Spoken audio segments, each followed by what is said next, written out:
Welcome to another episode of JayWalk. This is the episode in the series in where I show you how to move through life. And as we move the culture forward, it's not inspirational or motivational. This is actual instructions on how we get through what we need to get through to get to where we're going, right? It's the JayWalk series. This is our episode 2.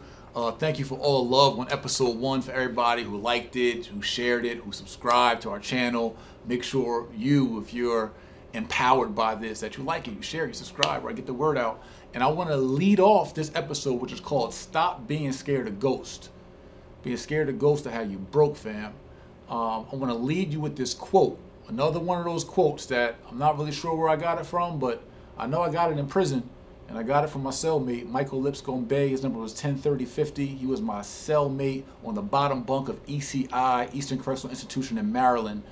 Mike was a double lifer serving 2 life sentences for a double homicide he committed at 20 years old. I met Mike when he was 52 years old and I was 20 years old, going on 21. And so Mike was like a mentor to me, gave me a lot of game. Mind you, me and this OG were in a prison cell together 18 hours a day for like 8 months. And so he would give me all this kind of game. I mean, you probably hear more stories from Mike throughout this JayWalk series because that's really where I grew up. I went to jail a misguided boy, and I left out a fully wise young man. And one of the quotes that Mike gave me, and I think it might even be from Noble Drew Ali of the Moorish Science Temple of America, and because Mike was a Moor and gave me a lot of game from the Moorish Science principles, and I read their book. But anyway, it says, the thought of infliction wounds is deeper than the infliction itself. Now, mind you, when I first heard this, it confused the hell out of me. I'm like, what? Like, that just sounds complicated as hell. So I'm going to say it again for us, and I'm going to break it down. So the thought of infliction wounds is deeper than the wound itself, right? So what that means is this. A lot of times in life, we anticipate things that have not happened, that we have not seen, things that are ghost, things that aren't even real yet. So many times in life, we get scared or the thought of the infliction, right? So this when Mike first taught me this is where I went back to. I went back to being in middle school, getting suspended from school, being a bad kid, getting suspended from school and going home or on my way home on the bus on the way home, and I just knew my mom was gonna whoop my ass. Well, let's keep it real. So the whole day in school, my stomach's in knots. I can't eat lunch. The whole day, right? The thought of this infliction, of this wound, was deeper than the actual wound itself, right? I'm tormenting myself the whole day on the way home because I just know it's about to go down. It was a ghost. I came home, my mom found out about it, I told her about it, she got pissed, she yelled at me, and sent me to my room.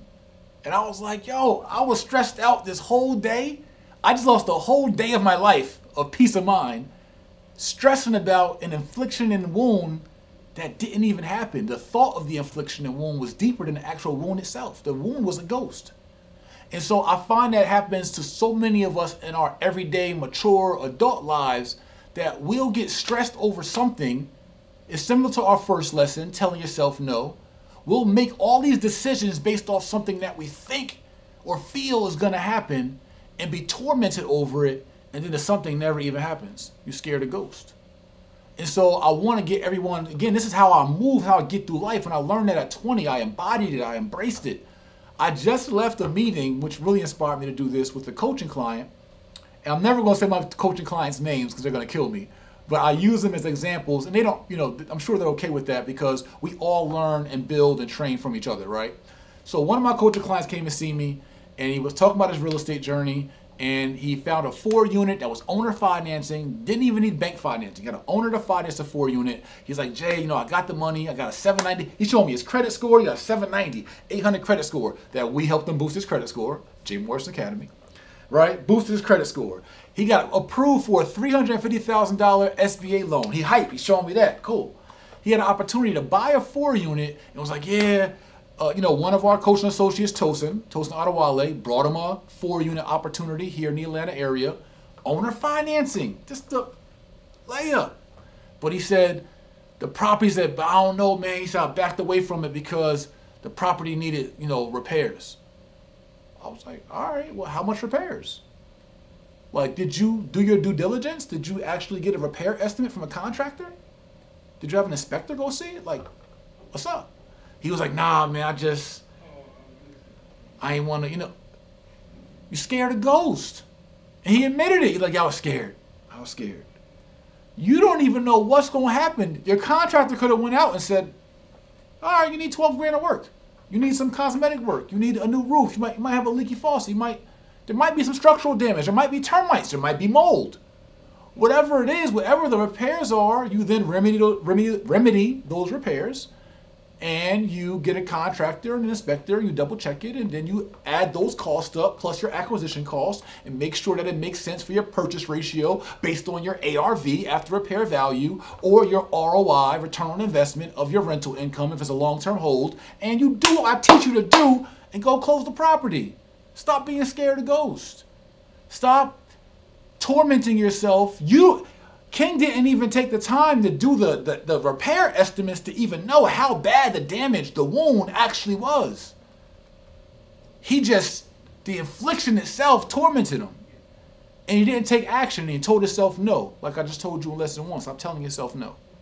And so I see it happen over and over again that many of us torment ourselves about. Again, another example. This is what inspired it. I was like trying to figure out, that's the second inspiration that sealed the deal. What actually inspired it was a negotiation I was going through yesterday. Check out this stupid shit. And in this series, I'm cursing because I just want to be me in this series. So listen. All right. We just acquired, we constantly acquiring properties. Now, I have a real estate attorney, right? I mean, talking about a high-level real estate attorney. And I have a real estate agent, and there's a seller, right? So there's a seller, the seller's agent, and then there's our escrow agent, who really represents our side, right? Tulsa Real Estate Fund. So the seller has held money in escrow. For those who know what that is, that's like when you put money in like a mutual account. The attorney has access to the account, but they put money in the account so that when we did our inspection on the building, that we could then, if there were any issues with a particular part of the building, we could then tap into that escrow account, right, with money in it, and pay the issues that we recognized or realized from our inspection. Hope I'm not losing you, okay? So the attorney is representing us and holding this money to take care of any repairs that happens with this property. So we do our inspections. We find out that one of the HVAC units, right, that's heating, ventilation, and air conditioning, right? One of the HVAC units in the building that controls one of the offices was broke, was not functional, and the inspector recommended that we replace the unit, which would cost about $6 grand, right? So the attorney and the seller contacted my team, and this was like 7 days ago. So for 7 days, I'm seeing this email chain about this HVAC and this invoice and the escrow. And I'm like, I try to delegate, be the expert at hiring experts, right? As part of being a CEO, right? Is working your way out of your business so you can work on your business. And so I don't like to be all in the middle of the business. So I like my team to handle their business.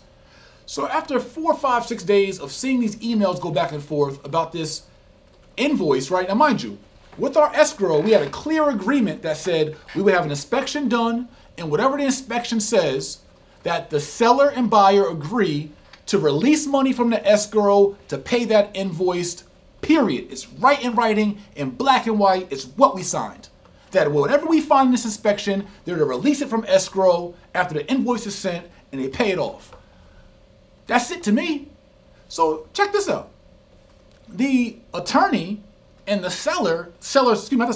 the attorney and the seller's agent are going back and forth with my team saying, the seller ain't gonna have that.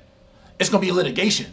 The seller ain't, he's seller this and the seller that. And these folks are representing the seller without even speaking to the seller. They are scared of the ghost. They're so intimidated by this seller and what he's going to say, and they got my team spooked, and my team's going back and forth like, Jay, what are we going to do? And invoice. So then I got to get off my little CEO high horse and get on the phone, read the contract, and like, listen, the contract says that we get our money, like, to the attorney, send the shit over. Like, why are you holding my escrow for the invoice I sent you for 6 days on something that's in black and white that says we get paid the invoice based on the thing? Jay, I understand. I'm just trying to tell you that the seller is a difficult guy to deal with and woo and all that stuff. Bro, I don't give a shit about that. Like, I don't care about none of that. Like, we could deal with that on the back end. But for right now, do what you're supposed to do and do what's in the contract. So he's like, all right, I'm going to speak to the seller first. So they wanted to try to get me to speak to the seller. They said, well, Jay, when you speak to the seller, he has, he's a lot more calm and, there's a lot more synergy and blah, blah, blah, blah. So I'm like, bro, I don't have time to be speaking with the seller over something that's stupid that's already in the contract that we already agreed to. Like, I don't got time. That's not my thing. I need to protect my time. Just do what I say to do. Long story short, they end up talking to the seller, and the seller's cool. The seller's like, all right, like, let's just double check it and make sure that, it's not a lesser repair we can make, but he's like, oh yeah, the seller surprised me. He wasn't as confrontational, Bruh, you stressed me out, my team out, had me waste hours out of my day. You had 6 days delayed on my invoice being paid, all because you scared of ghosts, fam. But this is part of why a lot of people aren't as proficient and efficient and successful in their business ventures. It's a lot of times it's not like the technical skills. It's the intangibles. People don't know how to move. They don't know how to jaywalk. That's the problem. Like, I don't create issues in my head about things that have not happened yet. I save that mental space. Now mind you, I'm a chess player.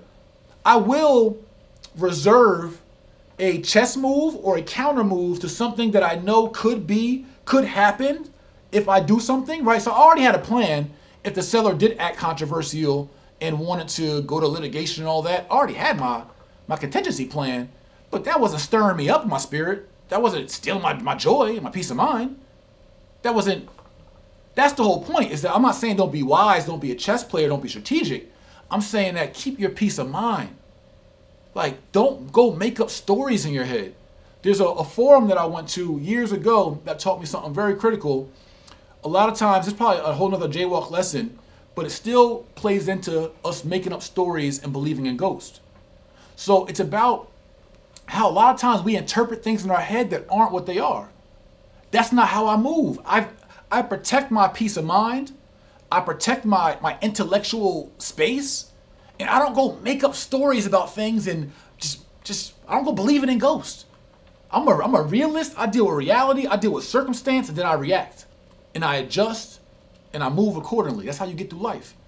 So, for instance, if someone were to bump me or bump you, right? You go into the bus stop. Somebody walks by, they bump you. Your blood's boiling, your anger's boiling. Oh, you being disrespectful. Oh, you being rude. You just made up a whole story in your head about somebody bumping you.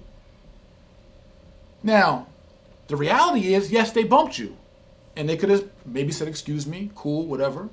But it wasn't the end of the world. You keep going through life. Now, you think they bumped you. You could say, oh, they're trying to test my gangster. Oh, he bumped me. He trying to play me. Oh, he's being rude. Maybe the person just bumped you because they tripped on their loose sneaker. Maybe they bumped you because they just found out on the phone 17 seconds prior their mom passed away and they're in a daze right now. Maybe they bumped you because they're just clumsy as shit. Maybe they bumped you because they have a sciatic nerve and their hamstrings tight and they don't fucking walk right. The point is, we can make up a million stories in our head about how this ghost look. But why waste your mental space, your peace of mind, dealing with a ghost when you could deal with the reality right in front of you and just adjust? So for all my entrepreneurs out there, or just, you don't even have to be an entrepreneur to benefit from this information. Whether you're young, old, working class, whatever it is, athlete, etc., yo, just save, reserve your peace of mind, reserve your joy, reserve your mental space. Stop stressing, oh man, my contract due. Oh man, oh, the boss called me to the office. Oh man, your blood boiling, your stomach all tight. You think you about to get fired, and here you go, you went and got a raise. You were just stressing for nothing. So reserve. There's gonna be times in life where you're gonna really need the stress. I reserve my stress. I reserved that. And the funny thing is, as I used it when I was going in, while I was in prison in Maryland, with Mike, who taught me this lesson, I was going to parole. And I had like almost a year in prison at the time. And I was going up before the parole board to state my case, to, to get released. And it was like I went in parole, like, look here, I'm not going to be stressed about this. Like, I'm going to go in here, I'm going to put my smile on, I'm going to put my good boy voice on, and I'm going to try to, you know what I'm saying? I'm trying to get home. Either they going to accept me and I'm going home, or they're going to deny me and I'm, you know what I'm saying? I'm back in the Bing, I'm back on the pull-up bar. Like, it is what it is. So I just, again, I reserve my peace of mind. There's no point in stressing over a thought of inflictions and wounds when you don't even know if the wound is going to be a reality or not. And I was, they did accept me for parole, and I was released, but I had a warrant in Jersey, so I was released in New Jersey, and I had to serve like another 8 months in New Jersey, and that's a whole different story. But whole point is, I dealt with that though. So then when that came, I dealt with that stress when I found out I wasn't really going home, I was going back to jail. So I dealt with that when it came, but my whole point is that I want to reserve your peace of mind. I want you guys to reserve your joy. I want you to protect your intellectual space, protect your mental space, because you need that space and that energy for the other moves we got to make through life. Ain't no point wasting it on ghosts, man. So just wanted to drop some gems on you, drop some jewels on you. Make sure that you guys like, share, and subscribe. This is my contribution to the culture. Like, I know I've been through so much, like so many stories, from glory stories to war stories, from the streets to the suites, from the corners to the corporate office, from the block to the boardroom, from prison cells and the pen. Like, I mean, I just got game for days, and I want to give it back. I want to contribute. I mean, it's like a young OG should. You know what I'm saying? So, hope you guys found value. Again, like, subscribe, share. This is another episode 2 of JayWalk. I'll see you on episode 3. We're gonna drop some more gems. Tref life.